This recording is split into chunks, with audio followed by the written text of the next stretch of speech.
Hi, everybody. It's Craig from Picks and Parlays. It's halftime of Monday Night Football, our stream here to talk about how we're going to be playing the in-game betting here for this one. So let me turn off one of these lights. It's a little bright. Let's see here. Looks like the Broncos did complete it. First and 10 on the 24. So 17-10 right now. That'll been impressive. Sutton, nice long pass play here. He was one of my player props I gave out today free. Maybe about a 35-yard pass here. So first and 10 with 38 seconds to go. So this is going to make these halftime lines interesting. Right now, Denver -2.5 for the game. And oh my goodness, a dropped interception. Seattle had it in the end zone in his hand. I mean, the easiest interception he will ever have. Dropped it. Well, it doesn't come back and bite him. Yeah, whoa. Second 10, 33 seconds left. How many timeouts they got? I'm not watching it live right now. I believe 2. They're showing replay. I mean, it was an over-the-shoulder catch, but I mean, Denver guy wasn't even near him. 2 timeouts left. So all right. Oh, it was Diggs, I think. I dropped it. Maybe I can't tell what number it was. Number 9, I think. But we're going to be talking how we're going to be playing this game for the second half. A sack at the 32-yard line by Seattle with 27 seconds to go. So going to be a long field goal attempt, or if they don't get this. So live line now, Denver -1.5 total, 51.5. Sean, I know you're on Seattle, right? For the game, you got the plus points. Yeah, it was up. And I had the under. So my under doesn't look good. Your Seattle looks really good, especially if they can hold here. I got the under. I put the under out in Midday Money and on the Win and Free Pick channel. I did that at the under. I also said let's take Seattle too, but I went the under because I thought it was going to be a 23-17 type game. Like I thought it would be low 20. Yeah, I thought it'd be like 10-10 at the half. You know, something close, and then it's like 16-10, and then 17. Somebody like a late field goal, 17-16 going into the fourth or something. I mean, to be honest, Denver had one big play, and it was I'm not saying a miracle. It was one inch from being knocked incomplete, away. Or not only that, but also just tackled. Just him going out of bounds right there, dancing along the sideline. So 3rd and 18 here with 26 seconds. Let's see. A little shovel pass, almost another sack, and gets down to the 22-yard line with 17 seconds. So 4th down now. They'll probably just let it down to call timeout and kick the field goal here. So let's see what this line is. It's off right now at Caesar. So if for those of you that are just joining in, don't forget, check out our link in the description. Get in on it, risk-free, $1,250 first bet with our friends from Caesars. Make sure you get in on that risk-free bet. Click the link in the description, or you can put in if you just download with your app, Picks Full, Picks, Picks. FULL, Picks Full, will get you that same offer. So make sure you take advantage of that. All right, so 4 seconds. They call a timeout with 4 seconds. I'm guessing this line's going to be Denver -3.5 for the full game now.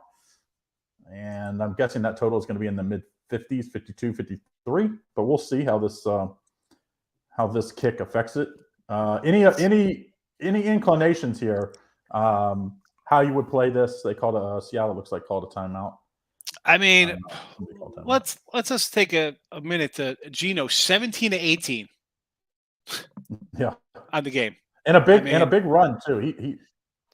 He's not a guy that usually makes good decisions. He's made great decisions. When to pull the ball down, when to check down. I mean, you couldn't play any better than what he's played right now. So I saw a 2.5 just pop up, but I'm guessing they're assuming he's going to make this. You know, again, I kind of like the under with you. I do like Seattle either way. I still think Seattle is the play here. As you mentioned, they're a bounce ball away, incomplete, out of bounds, close to. I mean, it was a huge play for Judy. Good. 17-13, halftime. I mean, Russ has looked good. The run games have been solid. You know, I want to see a little more defense. I mean, the defenses have been torn up. I got a 1.5. I see a 2.5 and a 1.5. So Caesars here has it at 2.5 and a 52.5. Yeah, 2.5, 52.5. So, I mean, I'm leaning towards. I mean, there's a middle. If you had Seattle before, I call me crazy. I kind of like Seattle plus 150 here. 50. Yeah, take the. I mean, Like, if you think Seattle's going to, I don't think Seattle just covers. I think, to be very honest, the way this is shaping up, I think they're either going to be able to continue to move the ball and just outscore them and they win outright, or they figure out Geno Smith, he turns the ball over and Denver wins, kind of going away. And we say, oh, that's the Geno we remember. I don't know. I mean, you're going to go from near perfect, to just falling apart in the second half. Who wants this game more than this guy? He got 3 starts last year when Russ got hurt. He was good in those 3 starts. Like this game for me was all about Seattle, the entire team with a chip on their shoulder. So I'm not going off that. There's nothing else I can say here. It's with Seattle on Okay, did you see the July line movement? 25th? Denver minus 2.5, minus 160 for the game, 53.5. If you like the plus 2.5, plus 130 for Seattle, and under 53.5. So I think I'm leaning to taking the Seattle Seahawks plus 130 here. Yeah, Seattle money line. I mean, what do you think? It's if you just watching the game, Craig. It's Seattle's had all the momentum, right? You had one big play, they answered that play, and scored themselves. It's not like and to be honest, they got stopped on a 4th and 1. If they get that, Geno got stopped on that rush, right? Quarterback sneak, yeah. Yep. Yeah, I mean, if they get that one, they're going to score again. It's at least 20. a field goal. 20, 24. I mean, yeah, they again. So I'm sending out for those of you guys that are in my VIP club. I'm sending it right now plus 130 for the game. I think this is the Seattle Seahawks come out and win. Like I said, I don't think Seattle is going to cover if they lose. Like it's for the plus 3.5 for the game for the halftime. Like I would now because you got it at 6.5 before the game. Now you're getting it at 3.5, which is basically the 4-point difference. So, but to me, I don't think there's a lot of value there. I think either Seattle continues to find a way to not turn the ball over. Geno Smith not turning the ball over is the key. That's the key. Well, Penny, they had to really rush the ball. I mean, he's throwing. They've rushed the ball 10 times. They have 10 rushes. It sounded like they're. What would you rather have? Would you rather have Metcalf, Tyler Lockett, Penny? Like those are pretty good weapons. Not saying that Denver has some nice weapons too, but I mean, it's not like they don't have players. It's not like we're watching Dallas Cowboys last night that they had one player. Yeah, I mean, and you've seen them. You've seen 4 tight ends catch passes here for them too. Yeah, they have strength in numbers. They have players around Geno Smith, and I think people forget Geno Smith. All right, he's a backup, a journeyman, whatever you want to call him. He looked good when he played for Seattle last year. He covered games.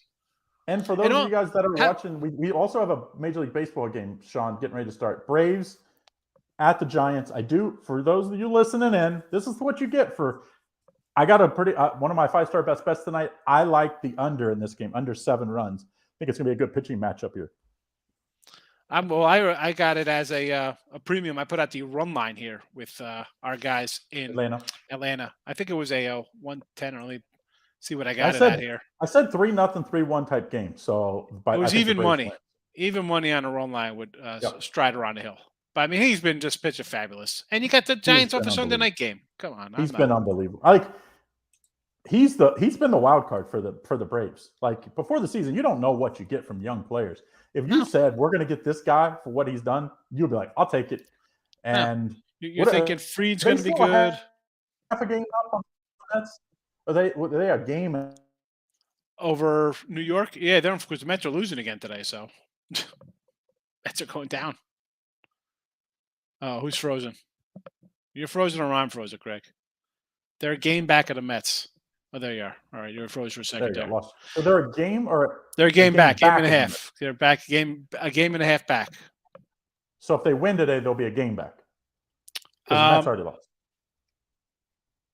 Is this? I don't know. Yeah, I get they'll be half a game back because Mets are 89-52. They'll be 88-53. So they'll be back. One back in the win, half back in the loss. We do see the in-game total at 54 now. So streaking up. I would lean towards the under in that one. I think you saw the best case scenario for both of these teams to get to where they got. I got to think the defenses, these are pretty good defenses, in my opinion. I think both these teams are better than expected on defense. Or they played terrible. They played terrible in the first half, but I think they'll play a little better. Halftime adjustments, these are two pretty good coaches. I think they'll make some pretty good halftime adjustments. Yeah, you think the defense, I mean, look at the drops interceptions. We've had a few of them. There you go. Yes. Yep. You know. Yeah, I mean, they should not have got the wide open interception with no one near him. Seattle, so really shouldn't have got. It should have been 17-10 at half. So yeah, and like I said, I thought the long pass by Metcalf, Judy like it was an inch from knocking it away and an inch from tackling the guy. So giving up both was pretty big for them. So, but I think, Sean, when you say week 1, hey, Seattle is going to be up at halftime, I think they would take that. They would take that the way they played as well. I said, if people are like, oh, you can't take it, it's Denver, it's Russell Wilson versus Geno Smith, ha ha ha. I said, this team had all summer. You don't think that every inch of their summer was going against Russell Wilson and trying to beat this guy after he walked out on him and left him high and dry? I wouldn't take the under in this. I would like the over in this. I like Seattle for plus 130 for the second half, like I said. So team total 7.5. So you definitely, if that's the case, I don't see that on Caesars, but Caesars might not just have that exact. Every sports book has a little different, different options available. Yeah. Oh my goodness. Hold on a second. Let's see if I get that somewhere. I mean, that's something I'd like to get on. Are you kidding me? I mean, I think I like Seattle here. Like Sean's on Seattle for the game already. So yeah. So if you haven't done so, make sure you hit the thumbs up and subscribe to the channel. We're gonna be doing all the Thursday, Sunday, and Monday games. Won't always be me and Sean. It'll be a different cast of characters, but we'll be involved in some of these. So make sure you subscribe so that way you get notified when we do go live. So haven't seen a whole lot of movement on the money line. I'm kind of surprised. I kind of thought a lot of people would come in on Denver at that minus 160 number. I thought I'm all over looking for these team totals for a team total. I mean, that is a crazy 7.5. Well, it's not so crazy when you look at the second half over. I mean, they're saying that it's 20-some points. So, I guess people are thinking that it would be Denver get 2 touchdowns and they would get 7. That would get you the 21 points at the second half. So, and that half is obviously they got to get 9 or 10. Here's a little gamble tip, folks, because I'm all over. I see that 7.5. Like I got to jump it. Oh, it just changed to 10. Like, as somebody who likes Seattle today, I see that. I'm like, yeah, they're going to score 2 touchdowns in the second half. Like that makes better sense. Like I'm all for them to keep Seattle's the toughest place to play in the NFL. Like people forget how tough Seattle is to play. Like they don't call it the 12th man for nothing. I know the A&M, and them kind of go back and forth who has the rights to that, but this is the 12th man for a reason. Very tough place to play. And like you said earlier, they'd be throwing snowballs at this guy. Russell Wilson walked out of this team. So these fans, they don't forget that. Booing him. And I saw somebody posted on Twitter, like, oh, look at this. This is how they treat a Super Bowl winner. They were like, it was like they were in Philly or something, and they're throwing snowballs at Santa Claus. It wasn't like Brady back to Tampa Bay, like, oh, Brady's back. Thanks for everything. Yeah. We understand you left. No, he was like, this is like the enemy coming home, It's like, oh, here comes Brutus at Julius Caesar's. They got a lot. Seattle should be applauding what they got for him. I mean, they got tons for a guy that I think is the second flight. There's 5 or 6, 7, 8 guys. Some of these young guys, I guess now you could throw into that first 7 or 8 guys. I think he's that next guy. He's in that 6 to 10 range. Not saying you can't win a Super Bowl. He won a Super Bowl. You can win a Super Bowl with him, but you got to have a good defense, good running game, good players around him. Obviously his, size kind of hurts him, but he is mobile. That's when he gets his big plays. I just think, it was a great trade for Seattle. Now, if they just get a quarterback with these weapons they have, I mean, Geno Smith's done a good job tonight, but he's not the future there. No. And that, on that note, Craig, like what was the coach doing here? Like you trade away Russell and then you're like, I got Drew Lock and Geno. Like, and you're not even in tank mode. Like you went out and you gave Metcalf a big deal. It's like, what is the plan? Maybe they think Geno's a good quarterback. Maybe they thought, hey, I really think they thought that San Francisco was going to cut Garoppolo and they were going to get him. because he obviously would want to go against his former team. Obviously, that fell through. I actually think Garoppolo is going to probably end up in Dallas.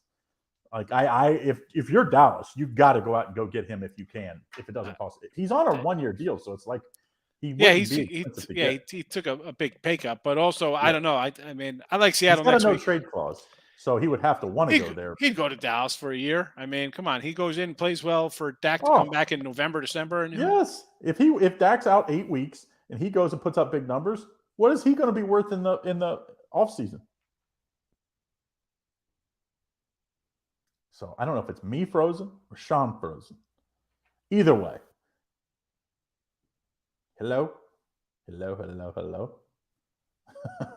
Like, I'm not sure if it's me or Sean frozen. All right. So in-game line, -2.5 Denver, -160 money line for the game, and 54. If you do like the plus money on Seattle, it's +130. I'm on the +130 for Seattle. I think this is going to be a Seattle win. So let's get in on this. All right, he's back. Let me tell you, Craig, every day, midday, any show, 46 minutes to the hour, it freezes up. But yet I can watch on YouTube, the Twitter works, the StreamYard gets me every time at the 46 marker. I mean, I run an internet company and I have bad internet. I mean, it's like, it's freaking, you can't even make this shit up. It's like, excuse my French. We are late at night here, so I guess it's not that big a deal. But yeah, it's like, I can't believe what I have to go through to keep a show going sometimes. And they came out and they worked on it, and it is a little better, but it's still like, if the kids are streaming or anything else, I'm screwed. Screwed. I have it. I paid an extra $2,000 for Cat 6 wiring all through the house. It's hardwired into the walls, and it just freezes all the time, same time, every day. Yep. Jojo Rabbit's here. Jojo Rabbit knows. He comes into midday money. He sees to freeze it at all right. 12:46. So we haven't seen any line movement here. Still -2.5, -160, and 54 for Denver being favored here. For users that just joined in, I like the money line at +130. Let me make sure that's still the same. +130. I also think like the under. I think the under is the play if you're going to play the total under 54. My under for the game, I consider it toast. I think it's gone. So I'm not chasing the total here because I feel like I'd be, double whammied on this. But I do think Seattle, I think they played well. I just don't see Denver making that many halftime adjustments that all of a sudden that they win this game. I think they're lucky to be in this game. 2 dropped interceptions. It's just, yeah. No, the home dogs were good this week, so I think they continue here. Exactly. Again, they're going to run at this point. I was going to say, they'll probably eventually pull it from Geno throwing the ball, right? I mean, 17 of 18. Penny's had the big run, 8 for 50 something, 26 on one run. Like he's. Yep. I look for them to kind of control the clock now, right? They'll kind of be like, all right, play action. Go to the tight ends. But I think that's what you have to make a living with Seattle this year with Geno at quarterback. I think that needs to be the game plan. We're going to run the ball, and then every once in a while you take the big shot with all the weapons they have on the outside. So they're getting ready to kick off here. So we're going to finish up, wrap this up. So thanks for everybody joining in. If you haven't done so, make sure you hit that like button, hit the subscribe and turn on notifications so you don't miss out on all the stuff we do here every day, including Sean and I show, all the live halftime stuff, and all the other videos. And then we'll be back Thursday Night Football. I don't know if it'll be Sean and I. We kind of do it last minute, but we'll be having all the live show from our friends from Caesar Sportsbook. Click the link to sign up or Picks Full to get on that risk-free $1,250. So have a great night. Seattle, let's go.